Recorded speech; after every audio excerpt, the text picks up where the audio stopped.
Pfizer is out here celebrating its fourth consecutive year as one of the world's most ethical companies, an award they earned through a process where they nominate themselves and pay a fee to apply. Yep, you heard that right. A self-congratulatory pay-to-play award that's as ethical as a used car salesman's handshake. So before we get swept into their self-promoting PR blitz, let's take a moment to stroll down memory lane and revisit just a few of the many fines and scandals that have marked Pfizer's commitment to ethics over the years.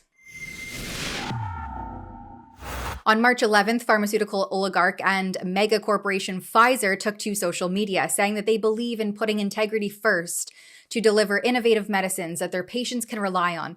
So naturally, they were proud to be named one of the world's most ethical companies for the fourth year running. Pfizer is referred to as a four-time honoree by the world's most ethical companies program run by Ethisphere.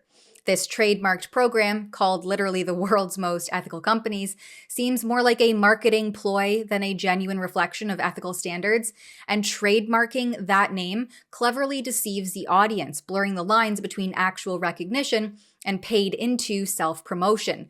This already seems highly ethical, right? I mean, aside from the fact that companies nominate themselves, they also have to pay a fee to apply for this supposedly ethical recognition.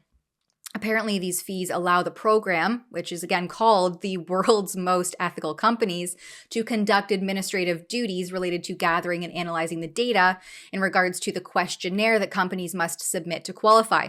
Yep, that's all that's needed is for companies to complete the ethics quotient questionnaire and provide some documentation. The proprietary questionnaire assesses key areas of ethical business practices, including culture of ethics, corporate governance, ethics and compliance, third-party management, and social and environmental impact. It sounds pretty much like a self-congratulatory echo chamber of sustainable development goals. The application fees for 2026 stipulate companies operating in 24 or fewer countries pay $3,600, while companies operating in 25 or more countries pay $4,900 to apply. What cannot be ignored here is that Pfizer has faced several public fines over the years, totaling billions of dollars in penalties, varying in amounts and reasons. Dating back to July 2nd, 1994, Pfizer agreed to pay $10.75 million to settle claims by the United States Department of Justice that the company lied to obtain approval for the Bjork-Schilly heart valve, which led to approximately 500 deaths due to valve fractures. In May 2004, Pfizer's subsidiary, Warner Lambert, agreed to pay $430 million to resolve criminal and civil charges related to the illegal promotion of the epilepsy drug Neurontin for off-label uses not approved by the FDA. In September of 2009, Pfizer was fined $2.3 billion, which was the largest healthcare fraud settlement and the largest criminal fine ever imposed in the United States at that time. The company pled guilty to misbranding the painkiller Bextra with the intent to defraud or mislead, promoting the drug for uses and dosages that the FDA had specifically declined to approve due to safety concerns. This is obviously extremely ethical. In August of 2012, Pfizer agreed to pay $60 million to settle allegations of violating the Foreign Corrupt Practices Act by bribing doctors and healthcare professionals in countries such as China and Russia to increase sales and boost prescriptions of its products. In July 2022, the UK's Competition and Markets Authority fined Pfizer £63 million, which is approximately 84 million US, for charging unfairly high prices for an anti-epilepsy drug, with price increases between 780% and 1,600% over a 4-year period.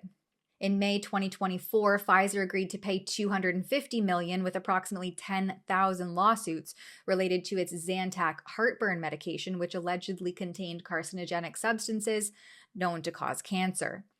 January 24th, 2025, Pfizer agreed to pay $59.7 million to resolve allegations that Biohaven Pharmaceuticals, a company it acquired, engaged in fraudulent practices to promote the prescription of the migraine medication Nurtec ODT, including providing kickbacks to doctors.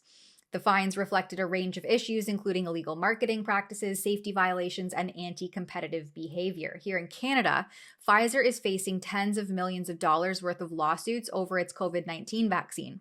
One Ontario dad, Dan Hartman, filing for his son, Sean, who died suddenly in September 2021, a mere month after receiving his first Pfizer shot, for failing to inform the risks or unknowns of the novel injection, negligent misrepresentations of their product, liability for damages, including wrongful death, and more. Of course, these allegations still have yet to be proven in court. Now, I'm sure this doesn't capture all of the times that this company has conducted itself unethically, and certainly is just the tip of the iceberg as it relates to their novel COVID-19 products. To ensure fairness and factual reporting, I reached out to the media contact for the World's Most Ethical Companies program, asking for clarity on the application fees, scorecards, and nomination process from Ethisphere, especially in terms of what oversight mechanisms are in place to ensure the accuracy and honesty of responses on the ethics quotient questionnaire. No one responded to my request.